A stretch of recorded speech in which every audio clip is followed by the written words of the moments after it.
What's going on? My name is Russ Hawkins and I'm an athletic restoration coach. And if you've been stretching your hip flexor for years and it keeps coming back tight, this video is going to reframe everything for you because the problem isn't your flexibility, it's not your training volume, it's not even your hip flexor. The tightness is a protection response, and until you understand what it's protecting, stretching is just going to keep failing you. And I'm going to walk you through the full cascade, where it starts, why it spreads, and the exact sequence you need to reverse it. So your hip flexor isn't tight because it's weak or inflexible. It's tight because something downstream went upstream. So your body has recruited the hip flexor to compensate. It is doing a job it wasn't designed to do, and when you stretch it, you're not solving that job. You're just temporarily reducing the tension on a muscle that will re-engage the second you load it again. That's why it always comes back every single time. Now here's where most people get confused, and honestly where most individuals miss it too that do coach. On this side you have the tight hip flexor, low backache, anterior pelvic tilt. These are what you feel, these are what get treated.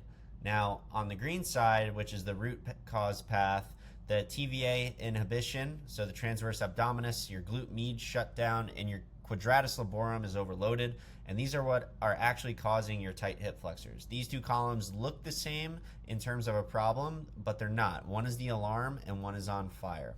And stretching the hip flexor itself is like muting the alarm without putting the fire out.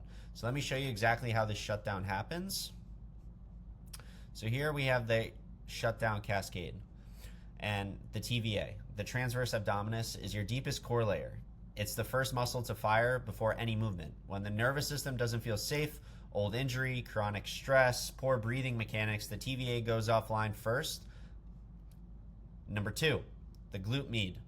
The second the TVA stops doing its job, lateral pelvic stability drops, the glute med gets recruited to compensate.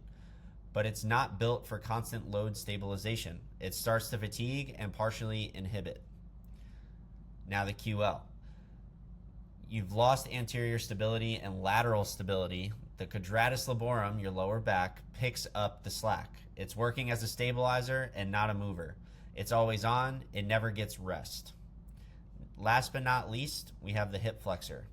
The QL is overloaded, the pelvis tilts anteriorly, the hip flexor shortens to adapt that new resting position, the nervous system locks it there because that's now the safest position it knows. Moving on to the next, here's the loop that most people are stuck in, and once you see it, you can't unsee it. Hip flexor is tight, you stretch it. It feels better for a few hours, maybe even a day. You train your sit, you load, it comes back tight. Why is that? Because you're addressing the protection response, not the signal loss. The TVA is still offline. The nervous system still doesn't have a safety signal. So the moment you put that hip flexor under load, the body re-engages it as a stabilizer every single time. This isn't a flexibility problem. You can't stretch your way out of a nervous system pattern. You can't foam roll an inhibition signal. The body will not release what it's actively using to keep you stable. The loop breaks when you address the root, not the symptom.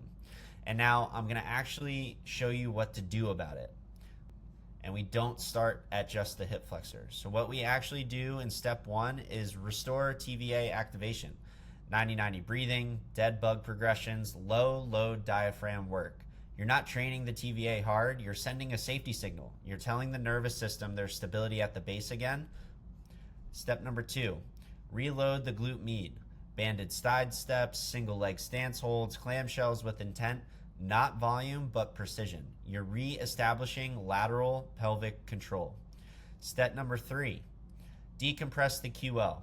Once the TVA and the glute med are back online, the QL stops being the last line of defense. You can now mobilize it because the body no longer needs it locked. Side lying QL release, lateral breathing stretch, and now step number four. The hip flexor releases on its own. You don't force it, you don't stretch it aggressively. Once the pelvis has a stable foundation and the nervous system has its safety signal back, the hip flexor stops gripping. This is the part that feels like magic, but it's just a sequence. And the sequence runs in reverse. That's not a metaphor, it's an actual mechanism. Next thing I'm going to have you guys do is test yourself. And I want you to do these things right now. Test number 1 is a single leg stance. You're going to stand on one leg, no wall, no support, hold for 10 seconds.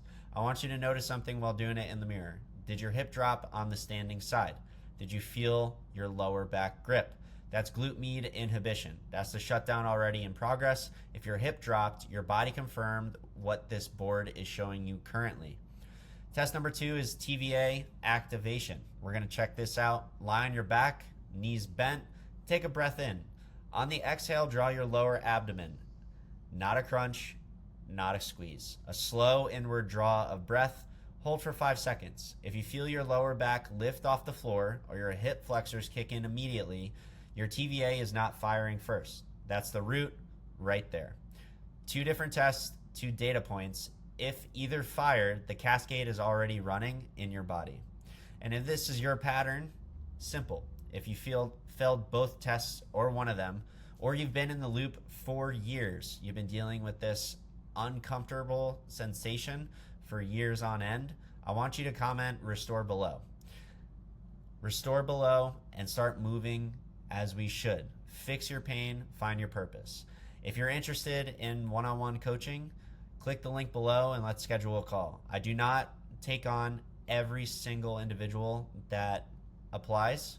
You need to be qualified for it. If you're interested in doing something like the hidden muscle protocol, the hip flexor is literally the first thing that I address in week 1 for you because it's the end of the chain, not the beginning. It was a pleasure speaking with you all today. Again, your tight hip flexors aren't actually tight. They're just overcompensating. Fix your pain, find your purpose.